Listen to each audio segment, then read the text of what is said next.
আজ রাজ্যে প্রথম দফার বিধানসভা নির্বাচন, আর এই মুহূর্তে সবথেকে বড় যে খবর এসে পৌঁছেছে দেখাবো। এই মুহূর্তে সবথেকে যে বড় খবর এসে পৌঁছেছে, আলিপুরদুয়ারের একাধিক বুথে প্রযুক্তিগত সমস্যা। সকাল থেকেই যান্ত্রিক গোলযোগ আলিপুরদুয়ারের একাধিক বুথে। শুরুতেই থমকে ভোট প্রক্রিয়া, দ্রুত সমাধানের দাবি প্রশাসনের কাছে। আপনাদের আরো একবার জানাই, ফালাকাটা 13/264 নম্বর বুথে ইভিএম বিভ্রাট, দীর্ঘ লাইনে দাঁড়িয়ে রয়েছেন ভোটাররা। সকাল থেকেই ভোগান্তি ভোটারদের। আলিপুরদুয়ারের একাধিক বুথে অকেজো ইভিএম, একাধিক বুথে দেখা দিয়েছে প্রযুক্তিগত সমস্যা। যান্ত্রিক ত্রুটির কারণে শুরুতেই থমকে ভোট প্রক্রিয়া, যা ঘিরে সকাল থেকেই শোরগোল পড়ে গিয়েছে আলিপুরদুয়ারের বিভিন্ন কেন্দ্রে। আমাদের সাথে আলিপুরদুয়ারের ফালাকাটা কেন্দ্র থেকে রয়েছে আমাদের প্রতিনিধি অনিশা পোদ্দার। আমরা কথা বলবো অনিশার সঙ্গে। অনিশা, সকাল থেকে আলিপুরদুয়ারের বিভিন্ন বুথে দেখা যাচ্ছে যান্ত্রিক গোলযোগ, এবং সেই কারণে এখনো পর্যন্ত বেশ কিছু বুথে ভোট গ্রহণ কিন্তু শুরু হয়নি, সেই ছবি দেখা যাচ্ছে। এই মুহূর্তে কি পরিস্থিতি, কি জানতে পারছো?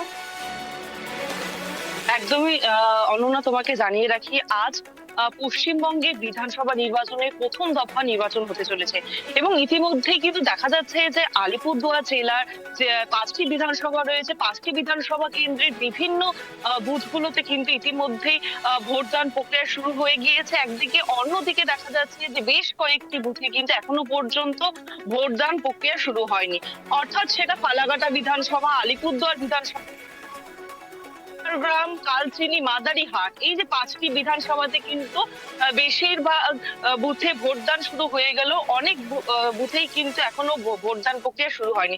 বর্তমানে আমি দাঁড়িয়ে রয়েছি আলিপুরদুয়ার জেলার ফালাকাটা বিধানসভার অন্তর্গত শিলবাড়িয়া হাই স্কুলের 13/264 নম্বর বুথের সামনে, এবং আমার ঠিক পেছনেই রয়েছে 13/264 নম্বর বুথ। সেখানে কিন্তু 7:30 বেজে গেলেও ভোট প্রক্রিয়া শুরু করতে পারেননি, কেননা ইভিএম মেশিন সেই ইভিএম মেশিন সঠিকভাবে কিন্তু কাজ করছিল না। ঠিক সেরকমই ভাবে কিন্তু দেখা গেল যথেষ্ট সময়ের থেকে যথেষ্টই পিছিয়ে ছিল ভোটদান প্রক্রিয়া।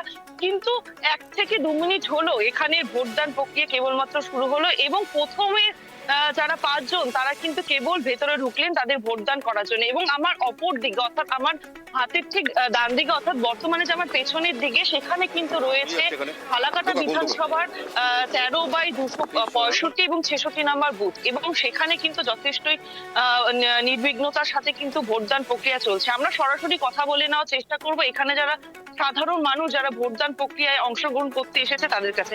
বাবু, কখন থেকে লাইনে দাঁড়িয়ে রয়েছে? আপনার 6:30। 6:30 থেকে 7:30 বেজে গেল, 1 ঘন্টা হয়ে গেল, এখনো পর্যন্ত ভোটদান করতে পারলেন না। কতটা অসুবিধা হচ্ছে?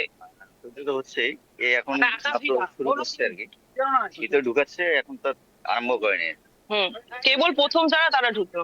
আচ্ছা আচ্ছা, একদমই অনন্য, তুমি শুনে নিলে যে যারা 6:30 থেকে লাইনে দাঁড়িয়ে রয়েছে ভোটদান করবে, কিন্তু 7:30 বেজে গেলেও কিন্তু ভোট দান প্রক্রিয়া শুরু করতে পারেনি। সেই কারণে কিন্তু তারা এখনো লাইনে দাঁড়িয়ে রয়েছে। অনন্যা, অনিশা, তোমার কাছে আরেকটা বিষয় আমি জানতে চাইবো, নিরাপত্তার ছবিটা ঠিক কেমন, কি দেখতে পাচ্ছ? একদমই, দেখো এখানে যেমনটা দেখা যাচ্ছে যে যথেষ্ট নিরাপত্তা রয়েছে। যেমন কেন্দ্রীয় বাহিনী মোতায়েন করা হয়েছে, দুটো আমার এখানে 3টা বুথ রয়েছে। কেন্দ্রীয় বাহিনী যথেষ্ট নিরাপত্তা চাদরে মুড়ে দিয়েছে এলাকা, এবং তারই সাথে দেখা যাচ্ছে যে এখানে যারা বিএলও রয়েছে তারা উপস্থিত রয়েছে। এবং তারই সাথে আমরা বরাবরই জানি আলিপুরদুয়ার জেলা সমগ্র পশ্চিমবঙ্গে একটি দৃষ্টান্ত সৃষ্টি করে, কেননা এখানে সাধারণ মানুষ ভোট উৎসবে কিন্তু মেতে ওঠেন। তারা কিন্তু এই যে ভোটদান প্রক্রিয়া স্বতঃস্ফূর্ত ভাবে অংশগ্রহণ করে, এবং এখানে দল মত নির্বিশেষে কিন্তু সাধারণ মানুষ ভোটদান করতে আসে। এখানে কিন্তু কোনো রকম অপ্রীতিকর ঘটনা এখনো পর্যন্ত কিন্তু কোনো রকম উঠে আসেনি, এবং এখানকার মানুষ কিন্তু সেইভাবেই কিন্তু ভোটদান করছে। অনিশা, আরো একটা বিষয়, গত 2 দিন ধরে আমরা দেখেছিলাম প্রচন্ড গরম এবং দাবদাহের একটা পরিস্থিতি। আজকের আবহাওয়া কেমন রয়েছে? সকাল সকাল ভোটারদের লম্বা লাইন দেখা যাচ্ছে।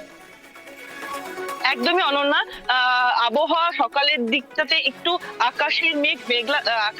আকাশ মেঘলা থাকলেও কিন্তু বর্তমানে যথেষ্ট হাওয়া রয়েছে, এবং একটু একটু সূর্যের মুখ দেখা যাচ্ছে, এবং সাধারণ মানুষ যারা লাইনে দাঁড়াবে তারা কিন্তু যথেষ্ট উপভোগ করছেন। রোদ্রের তাপ হালকা থাকলেও কিন্তু সাথে মৃদু হাওয়া বইছে। অনন্যা, অনেক ধন্যবাদ অনিশ আমাদের সঙ্গে থাকার জন্য। পরিস্থিতির উপর নজর রাখো।